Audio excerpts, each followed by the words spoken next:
mucho gusto que vamos a recibir, como les habíamos prometido, al señor Ministro de Trabajo y Seguridad Social, Ernesto Murro. Ministro, ¿cómo le va? Buenas noches, gracias por acompañarnos. Un gusto estar con ustedes, con la audiencia, gracias por la invitación. Muy bien, ¿cuánto influyó, Ministro, el paro del 14 de julio en el cambio de postura del Poder Ejecutivo en torno a las pautas?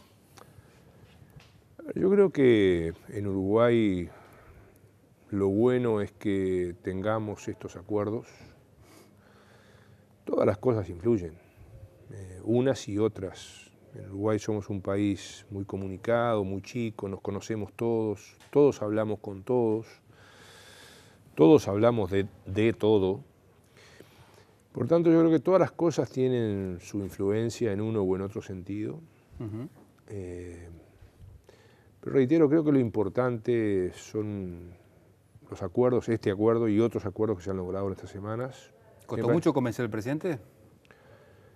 El presidente es un hombre de una alta sensibilidad, de un alto diálogo permanente con los distintos sectores de la sociedad, un hombre que escucha mucho, que estudia mucho, que tiene sus propias opiniones y que nos da garantías a los uruguayos de poder confiar en seguir mejorando el país. ¿Pero fue complicado la negociación con el Ministerio de Economía hasta llegar al presidente de la República?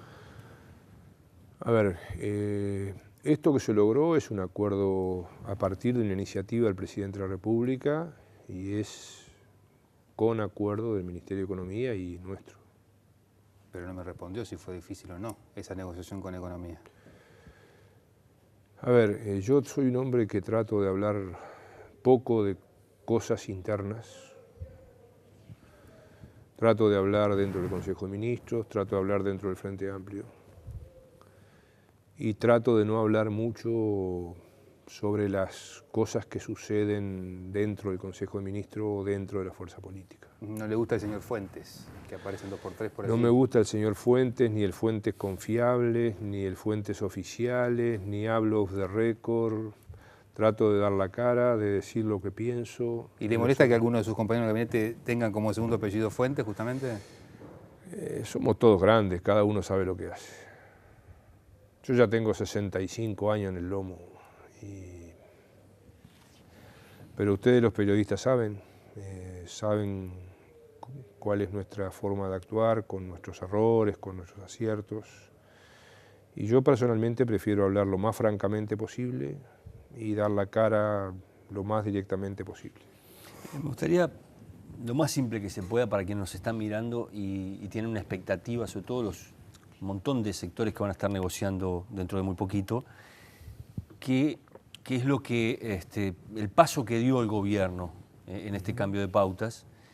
Y lo otro es cuántos de los sectores que ya habían negociado por encima incluso de las pautas que había dado el Poder Ejecutivo. A ver, José, acá tenemos que nosotros estamos en este momento iniciando la tercera etapa de la sexta ronda. O sea, la primera etapa fue en 2015, la segunda etapa fue el primer semestre del 2016 y estamos iniciando la tercera etapa con 109 grupos, que son más grupos que todos los que hubieron en 2015 y 2016 Ahora sumados. Viene el grueso de la negociación, por decirlo de alguna forma. Más que lo que hubo en 2015 y 2016 sumados, porque esos fueron 98 grupos y subgrupos, ahora tenemos 109 y esto lo tenemos en 6 meses. Y además hemos acordado con las cámaras empresariales y con el PCNT hacerlo en 3 y ojalá que nos vaya bien. Esta es la situación que tenemos. ¿Qué teníamos? En el año pasado, hace un año atrás, establecimos los lineamientos generales de negociación colectiva para todo este periodo. Y eso preveía que en el 2015 había determinados porcentajes de aumento de salarios propuestos por el Poder Ejecutivo. Para 2016 habían otros números. Iban bajando. Y para 2017 habían otros números que en general iban bajando. Lo que se acordó ahora, lo que se mejora ahora, es que al igual que lo que sucedió para el primer semestre del 2016, para el segundo semestre del 2016 se mantienen los porcentajes que propone el Poder Ejecutivo para el año 2015, que eso está dando un punto y medio más que lo que sería para 2016. Pero eso es solo un aspecto de la negociación. ¿Por qué quiero destacar esto? porque a veces se compara la inflación con esos números solos. Por ejemplo, ¿qué se establece ahora? Que tenemos para los sectores dinámicos, propone el Poder Ejecutivo 10%, para los sectores intermedios 8,5% y para los sectores en problemas 8%. Entonces, yo he escuchado análisis que comparan eso con la inflación. Y se puede hacer eso, digamos, ¿está bien? Pero el convenio es más que eso. Por ejemplo, el convenio salarial en general incluye, por ejemplo, correctivos que vienen de convenios anteriores, pero que se cobran ahora. Que al bolsillo del trabajador esos correctivos que vienen de convenios anteriores, por ejemplo, si se aplican estos criterios del 10, 8,5 y 8, se agregan. Entonces, eso ya da más de 8, 8,5 y 10, el convenio. Si ese convenio a su vez tiene, por ejemplo, determinadas partidas por presentismo, por productividad, por guardería, por el sistema de cuidados, por formación profesional, y estoy diciendo cosas concretas que han sucedido. Por ejemplo, en el caso de la salud privada, se acordó una partida por formación profesional, que se agrega a lo que podría ser el 8, 8,5 o 10 según correspondiera. ¿Está bien? Y a eso hay que agregarle el correctivo que viene de los convenios anteriores. Entonces, eso es lo que habría que comparar, en nuestra opinión, con la inflación, con el aumento de los precios. Entonces, ese es un cambio. El otro cambio que se produce es que cómo se consideran los salarios sumergidos. Habíamos establecido para el año 2015 que se consideraban salarios sumergidos en dos franjas, aquellos que eran inferiores a 14.000 pesos y aquellos que eran inferiores a 12.000 pesos. A los inferiores a 14.000 se les daba, además de lo que diera el convenio, de esos lineamientos, de esas pautas que pusimos en 10, 8,5 y 8, se les daba un 2,5 a los que fueran inferiores a 14.000 y se les daba un 3,5 a los que fueran inferiores a 12.000. Llegamos ahora, ¿y qué sucede ahora? Muy bien, ese 3,5 y ese 2,5 de plus que se agrega, por ejemplo, a lo que podría ser 8, 8,5 y 10, ¿a qué salarios se le agrega? Entonces ahí el acuerdo que se hizo fue, se le agrega a los salarios donde se toma como base 12.000 y 14.000 más la inflación que hubo desde el 1 de julio del 15 al 30 de junio del 16, que es un 10,94%. Entonces, eso está haciendo que, por ejemplo, para salarios dependiendo de la cantidad de horas trabajadas, porque estos valores son para salarios con 40 horas semanales, esto esté dando hoy en el orden de los 16.000 pesos, pero si nos vamos a, por ejemplo, 48 horas semanales, para lo que antes eran 14.000 pesos pasan a ser hoy casi 18.700. Entonces ahí se aparece más cerca que lo que estaba reclamando el PCNT cuando hablaba de salarios de 20.000. Reitero, estamos hablando de que a los salarios por 48 horas inferiores a aproximadamente 18.700 pesos se le puede aplicar un plus del 2,5 por encima de lo que le corresponda a ese grupo, que puede ser el 10, el 8,5 o el 8. Con esta lectura usted entiende, ministro, que se debería desactivar esas medidas anunciadas o que eventualmente dijo el PCNT podía aplicar a partir también de ahora de la segunda quincena de agosto. Se lo digo porque hay algunos sindicatos que dicen que los convenios tienen que tener correctivos anuales por inflación. Usted acaba de precisar justamente que depende cómo se haga esa lectura. En el tema de los correctivos se ha ratificado el tema de los 18 meses, se ha ratificado además que los convenios que estamos proponiendo para esta ronda retroactiva al 1 de julio sean por 2 años, y se ha ratificado también negociar otras cosas que el gobierno quiere promover y que son muy importantes, como por ejemplo el sistema de cuidados. Lo aprobado en el presupuesto nacional para el sistema de cuidados otorga determinadas partidas para fomentar, por ejemplo, guarderías o CAIF entre empresas y trabajadores, lo cual puede ser objeto de una negociación colectiva, y no es lo mismo 100 pesos con guardería que 100 pesos sin guardería. se fomenta la formación profesional. Como en el caso, por ejemplo, del... Perdón. No, está bien, como en el caso de la formación profesional en la salud privada. Más allá que, entre paréntesis le digo, vio que el gremio, la FUS, está diciendo que la patronal no quiere cumplir con esa parte del convenio. Se va a arreglar. ¿Usted dice que sí? Se va a arreglar. Se va a arreglar. Pero perdóneme, ¿lo dice por una aspiración de deseo o porque tiene algún contacto, ha hablado ya con los titulares de la mutualista? Se va a arreglar. ¿Es una aspiración de deseo? Se va a arreglar. Está bien. Entonces, estábamos en este tema que las otras cosas que se están proponiendo que se negocien también ayudan en este proceso. Porque, por ejemplo, si en un sector de actividad, como lo venimos proponiendo, como se ha venido haciendo además, el año pasado se presentó, por ejemplo, toda la definición de puesto de trabajo, categorías, en el sector construcción, en el sector celulosa, papel. Si hay una definición de categorías en un sector y las partes se ponen de acuerdo en esa definición de categoría de puesto de trabajo, muchas veces eso significa a veces mejoras salariales mejores que lo que significa específicamente un punto o dos de recuperación salarial. Y bueno, nosotros estamos promoviendo firmemente ese conjunto de negociaciones. Y creo que en lo que pasó el jueves pasado en el Consejo Superior Tripartito, para nosotros es altamente satisfactorio. En primer lugar, todas las partes estuvieron unánimemente de acuerdo en iniciar la negociación. La Cámara de Comercio, disculpe que lo interrumpa, pero hay un comunicado que se saca inmediatamente después que se anunció por parte de la presidencia el cambio de las pautas, que dice exactamente así: el cambio de criterio se aparta del diagnóstico realizado por el propio Poder Ejecutivo, en particular por el momento económico que vive el país. O sea, esa unanimidad de la que usted habla, acá tiene un agujero, ¿no? Pero sigo diciendo lo mismo, José. Sigo diciendo que el jueves se avanzó en tres cosas unánimemente. En que se inician las negociaciones, en que todas las partes van a participar de las negociaciones,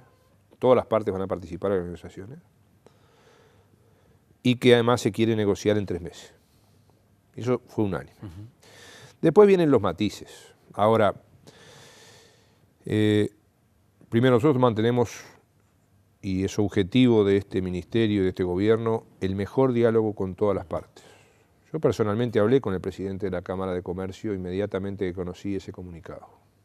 Tengo muy buena relación con el presidente de la Cámara de Comercio, como con el de la Cámara de Industria, como con los presidentes de otras cámaras empresariales, como con el PICNT. Y trato de hacer cultivo de eso de que en Uruguay todos hablamos con todos siempre, aún en las diferencias. Y, por ejemplo, cámaras afiliadas a la Cámara Nacional de Comercio ya firmaron el año pasado y este año no solo convenios superiores a estos lineamientos, sino incluso a los que habían antes. Está bien, pero ese planteo que ellos hacen, ¿qué cambió para que cambien las pautas? Porque en realidad el diagnóstico era del propio Poder Ejecutivo sobre cómo está la economía. Yo creo que hay que tener la flexibilidad, el diálogo, la vocación de negociación para avanzar en estas cosas. Y yo creo que cuando conversemos hacia fines de año 2016, vamos a estar evaluando nuevamente los buenos resultados de negociación colectiva que por suerte en Uruguay existe, porque lo malo era cuando estuvimos hace poco, hasta el 2005, 15 años sin negociación colectiva. Pero entonces hay sectores... Y hay gente que quiere eso en Uruguay, ¿eh? Hay gente que quiere que no haya negociación colectiva. Y hay sectores en Uruguay que están en contra de este modelo que impulsa el gobierno, que apoyan los empresarios en general y que apoyan calurosamente los trabajadores de negociación colectiva. O sea, había gente que estaba muy conforme y muy contenta cuando tuvimos 15 años sin negociación colectiva. ¿Lo dice por los partidos de la oposición? ¿O lo dice por empresarios? Y a veces hay en algunos lados y a veces hay en los otros lados también. Usted decía creo que eso es importante, que Uruguay siga estando al frente, como lo está hoy en el mundo, no solo en América Latina, en la ampliación de la negociación colectiva. Tenemos los máximos niveles de negociación colectiva de la historia del Uruguay y queremos seguir mejorando. Por ejemplo, nosotros le hemos hecho una propuesta ahora al Congreso de Intendentes y a la Federación Nacional de Municipales para retomar algo que habíamos comenzado muy bien con el intendente Botana a fines del año pasado y que después se suspendió por unos sucesos que hubieron allí, pero queremos retomar la negociación con el Congreso de Intendentes y con la Federación de Municipales para tratar de tener un acuerdo marco general que falta en el sector. El año pasado por primera vez hubo negociación con el Poder Judicial. Estamos avanzando fuertemente en estos meses recientes en negociación en la Corte Electoral. Uruguay es de los pocos países del mundo donde hay negociación en el sector público, donde hay negociación en el sector rural y donde hay negociación en el sector doméstico. Ministro, perdóneme, usted decía, hay algunas cámaras o sectores dentro de la Cámara de Comercio que ya habían firmado, pese a este comunicado que recién relataba José. Pero entonces, ¿qué? ¿Es una postura institucional política de ponerle un palo en la rueda al gobierno de la Cámara de Comercio? No, no creo. Creo que es una reacción que hubo y que en el transcurrir del tiempo se irá integrando al proceso. Bien. ¿Usted cree como Castillo que hay empresas que están dispuestas a cerrar e irse a Paraguay? Nosotros hemos tenido que hacer algunas conversaciones con algunas empresas para tratar de que no se fueran. Pero por suerte Uruguay tiene una serie de ventajas. Yo creo que si algo reciente permite probar esto es ni más ni menos que la inversión de la segunda planta de UPM y la tercera planta de celulosa en Uruguay, donde estos capitales finlandeses han decidido invertir en Uruguay. ¿Pero fueron amenazas de nos vamos para Paraguay o fueron planteos concretos de que hay otras opciones en la República del Paraguay? En Paraguay es un país donde, digamos, comparado con Uruguay hay menos impuestos, hay menos sindicatos, hay menos derechos. Y eso algunas empresas lo toman en cuenta y lo equilibran con otras cosas. Uruguay se destaca por su seguridad jurídica, por el cumplimiento de las leyes de juego, por la capacidad de su gente, por la fortaleza institucional que el país tiene, y entonces eso ha hecho que la inversión extranjera en Uruguay felizmente haya aumentado mucho en los últimos años e incluso en algunos periodos haya aumentado por encima de lo que ha sido el promedio de América Latina. Pero sin duda que nos preocupa que a veces algunas empresas por temas de costos laborales piensen en irse y ahí hemos tomado acciones. ¿Por ejemplo? Hemos conversado con empresas para que no se fueran. Algunas se nos fueron. ¿De qué rubros estamos hablando concretamente? Y por ejemplo en el sector autopartes algunas empresas se han ido, o a una parte de las empresas. Y eso nos preocupa. Ministro, ¿qué van a hacer con los trabajadores de Uber? Bueno, creo que ha sido muy importante la resolución del Consejo de Ministros del lunes pasado. Yo creo que la resolución del Consejo de Ministros del lunes pasado marca un antes y un después en relación a esta empresa. Más que a esta empresa, a este tipo de intermediaciones que hacen empresas en diferentes rubros de actividad. Sí, porque ahora se le viene la competencia a Uber. Sí, y otras lo hacen en el rubro hotelero, en el rubro inmobiliario. Sí, claro. Y creo que la resolución del Poder Ejecutivo del otro lunes 8 de agosto marca un antes y un después. Estamos trabajando intensamente en esto. La empresa Uber ha tenido un cambio de actitud que creo que es positivo. Creo que la empresa Uber ha entendido que en Uruguay no se pueden hacer las cosas de cualquier manera, como sí se intentó por parte de esta empresa el año pasado.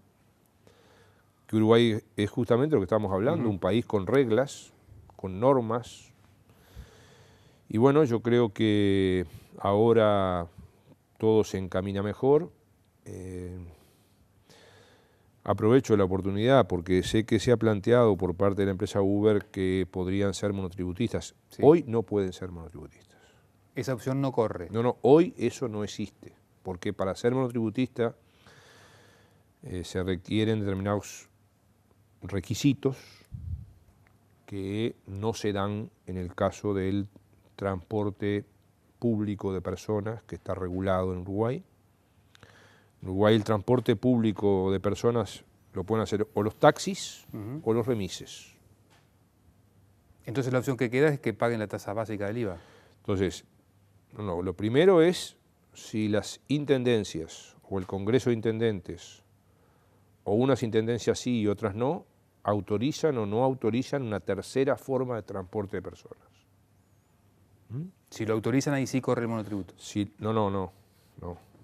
Si lo autorizan hay que ver cómo tributan, cómo aportan.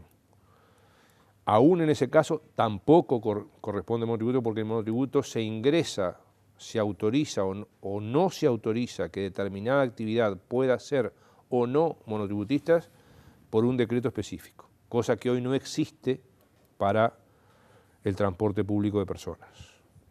¿Usted qué opina de lo que dicen los taximetristas, que son la otra cara de toda esta historia? Han estado permanentemente movilizados y ellos dicen, nosotros tenemos un montón de regulaciones, estamos pagando un montón de cosas que con este ofrecimiento de Uber no se acerca ni al 20% de lo que estamos tributando Por eso digo, nosotros. yo creo que a partir de la resolución del lunes pasado, del lunes 8 del Consejo de Ministros, y de los nuevos acontecimientos, creo que estamos encaminados a que Uruguay pueda ser pionero en una forma de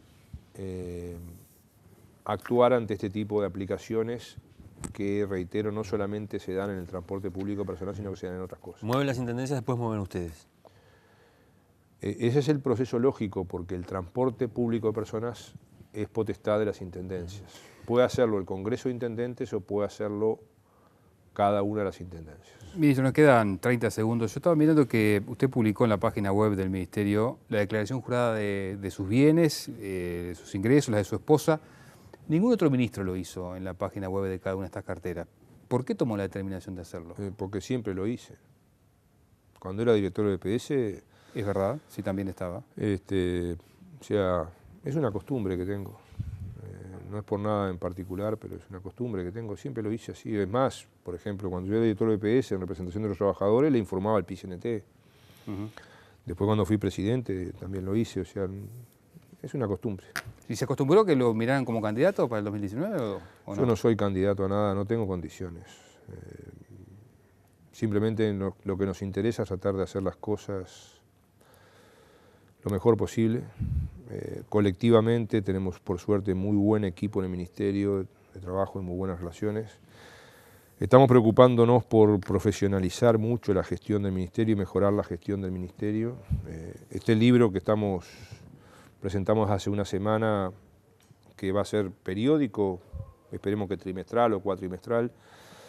Acá, por ejemplo, estamos presentando, y seguramente habrá que corregir y mejorar después, estamos presentando un estudio sobre el trabajo decente en Uruguay de la última década, cómo ha evolucionado, cuáles son las cosas que hemos avanzado, cuáles son los problemas que tenemos. Otro trabajo interesante que estamos presentando acá son trabajos por departamento. Arrancamos por los departamentos del norte del país sobre la situación laboral y de seguridad social por departamento. Seguramente también eso habrá que mejorarlo, pero bueno, queremos tener información estadística, estudios suficientes para mejorar la gestión del instituto, del ministerio, porque creemos que en ese camino tenemos mucho por hacer. Ministro, gracias por acompañarnos. Gracias a ustedes, muy amables. Muy bien. Gracias por haber venido. Nos vamos a la pausa, Alfredo. Dale, hacemos una pausa y enseguida hablamos con el presidente electo del Frente Amplio. Todavía no ha asumido, pero ya tuvo su primera reunión en el secretario ejecutivo. Ya venimos.